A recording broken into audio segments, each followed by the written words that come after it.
Hello friend, welcome back to my channel friend. तो friend, इस video में कुछ मज़ेदार चीज़ें बताएंगे हम आपको। तो चलिए वीडियो में बने रहिए फ्रेंड। तो फ्रेंड, आपके पास भी अगर मोटा अच्छा खासा पैसा है, मोटा पैसा बोले तो बहुत ज़्यादा पैसा जिससे जेब फट जाए, तो काम कैसे करवाएं घर का, चलो बताते हैं आप। तो देखें, यहाँ पे प्लिंथ बीम ढाली गई है जो कि नॉर्मल घरों के लिए 9 इंची 10 इंची या 1 फीट होती है, लेकिन यहाँ पे फाड़ू बीम है जो 14 इंची पूरी है। आपको मेजर टेप से दिखाते हैं, बिल्कुल 14 इंची की प्लिंथ बीम ढाली गई है, जो कि फर्स्ट सेकंड फ्लोर या थर्ड फ्लोर तक ही ये घर जा सकता है। लेकिन यहाँ पे फाड़ू प्लिंथ बीम डाली गई है फ्रेंड। और लेंटर बीम की तो बात ही ना करूँ। इसका लेंटर बीम है जितना किसी मध्य परिवार या गरीब परिवार का जो प्लिंथ बीम ढलता है उसका ये लेंटर बीम इतना मोटा ढला है। यहाँ तो गरीब परिवार में 2 सरिया डाल दिया 8 mm 10 mm, उससे घर की मजबूती बन जाती है। लेकिन यहाँ पे कालम दिखाते हैं आपको, कालम जो घर के कालम है बिल्कुल 16 इंची, वो भी 14 नहीं 12 नहीं 16 इंची बाई 9 इंची।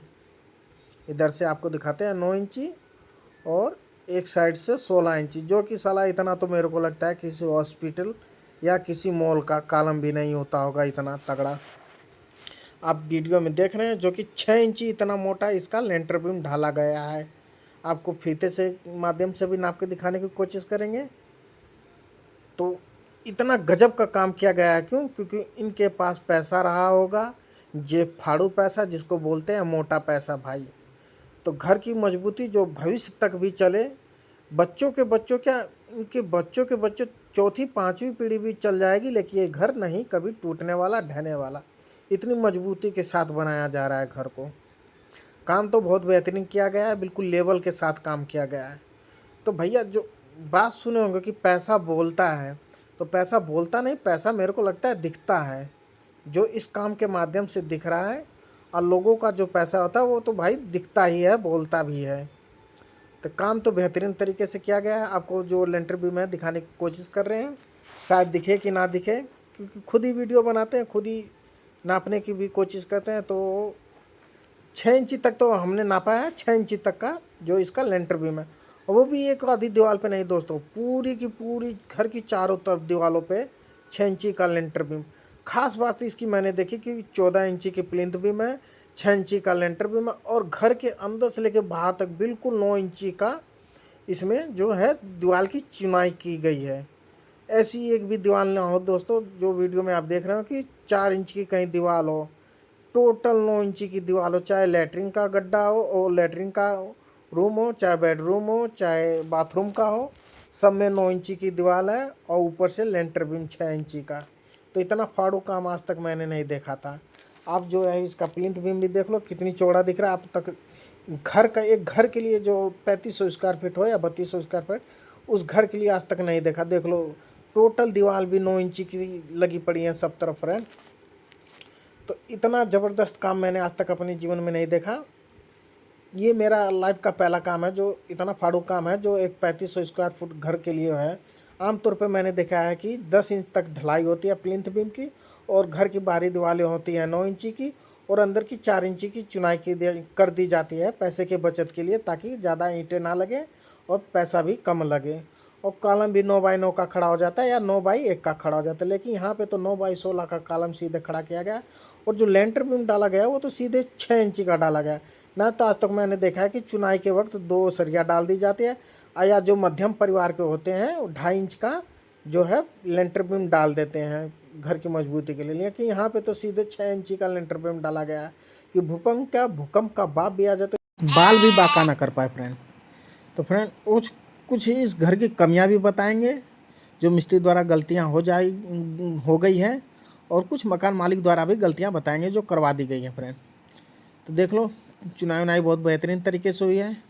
और कमी एक है कि जो कॉलम दिख रहा है आपको, अभी दिखाएंगे, जो कॉलम देख रहे हो, हम तो ये बताते हैं जब भी आप कॉलम की भराई करते हो या कॉलम खड़ा करते हो, भराई करने के बाद भी आप एक बार साफ सुथरा देख लें। जो इस वीडियो में देख रहे हैं आधा से 1 इंची तक कॉलम अंदर की साइड लटक चुका है। तो फ्रेंड कोई प्रॉब्लम नहीं है, क्यों? क्योंकि अंदर की साइड लटका है, ये प्लास्टर के माध्यम से ये लेवल हो जाएगा। अगर यही बाहर के साइड होता तो तोड़ फोड़ करना पड़ता, जिससे कॉलम पे इफेक्ट पड़ता फ्रेंड। तो कभी भी कॉलम खड़ा करें तो फ्रेंड उस पर तोड़ फोड़ ना करें, जिससे उसका लोड ट्रांसफ़र जो इफेक्ट ना हो फ्रेंड। तो मालिक द्वारा जो गलतियां करवाई गई है फ्रेंड, ये देख रहे हैं आप, दीवार की चुनाई करवाई गई है। चुनाई के ऊपर जो मिस्त्री द्वारा मुखाई करवाई गई है। मुखाई करने का भी तरीका होता है फ्रेंड। आप देख लो, ये मुखाई क्या की गई है कि मसाला भर के झाड़ू द्वारा उसको साफ कर दिया गया है, जिससे दीवार बराबर हो गई। जिससे होता क्या है कि प्लास्टर का पकड़ मजबूत हो, अरे कमज़ोर हो जाता है, मेरा मतलब कमज़ोर हो जाता है, सॉरी, कमज़ोर हो जाता है। मुखाई करने का सही कारण तरीका क्या आपको बताएंगे फ्रेंड।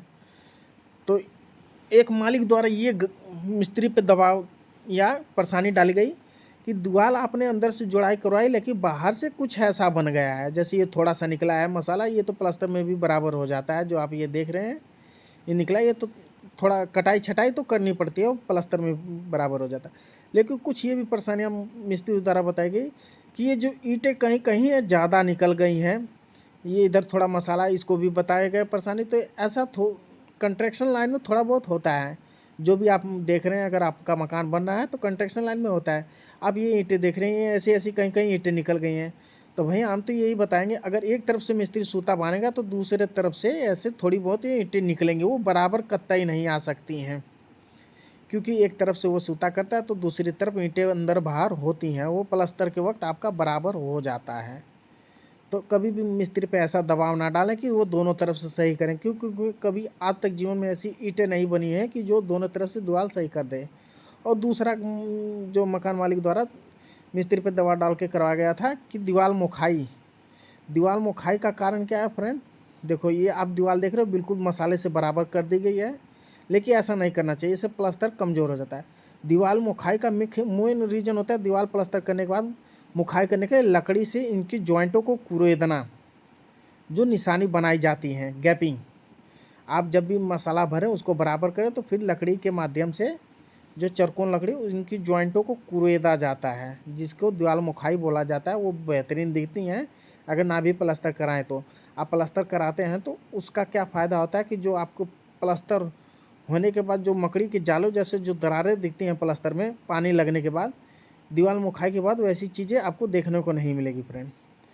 तो फ्रेंड, इस घर का इतनी बेमिसाल मजबूती से बनाया जा रहा है, जैसे लग रहा है कि भारत और पाकिस्तान का अगर विश्व युद्ध हो जाए तो ये बंकर के रूप में भी इस्तेमाल हो सकता है, इतनी तगड़ी मजबूती। फ्रेंड, आपने कभी देखी हो तो कमेंट करके ज़रूर बताना। जो कि आप देख रहे हो कि लोगों का घर का जो 9 इंची होता है, 10 इंची होता है, 1 फीट हो जाता है, लेकिन यहाँ पे सीधे 14 इंची, 14 इंची 16 इंच, हाँ 14 इंची कॉलम 16/9 का। लेंटर बीम का तो पूछो ही ना, लेंटर बीम है जो कि सीधे 6 इंची इतना मोटा है। किसी मध्यम छोड़ो, गरीब परिवार का जो प्लिंथ बीम का हाइट हो उतना। यहाँ पे हमारे मिस्त्री भाई आज काम स्टार्ट हुआ। और दूसरी खास बात देखो यहाँ पे फ्रेंड, आप सरिया जो देख रहे हैं, जो आपको सरिया दिख रही है वीडियो में, काम भी बेहतरीन तरीके से किया गया है, जोंगल मार के। जो कि जोंगल मारना ज़रूरी होता है, जहाँ आप लैपिंग की सरिया डालते हैं वहाँ जोंगल मारना ज़रूरी होता है। जो मोटी सरिया हो जाती हैं आपकी, जैसे कि आपकी 16 के ऊपर चली जाती है, जोंगल मारना ज़रूरी होता है फ्रेंड, ताकि वो एक सरिया का लोड दूसरे सरिया पर ट्रांसफ़र हो जाए फ्रेंड। तो हमारी वीडियो अच्छी लगे फ्रेंड तो हमारे चैनल को जरूर सब्सक्राइब करना, हमारे वीडियो को लाइक शेयर करना जिनके मकान बनना है। अगर आपके पास भी मोटा अच्छा खासा पैसा है तो आप भी इस तरह का मकान बनवा सकते हैं फ्रेंड। तो कितने लोगों को हमारी बात बुरी लगे तो उनके लिए दिल से सॉरी।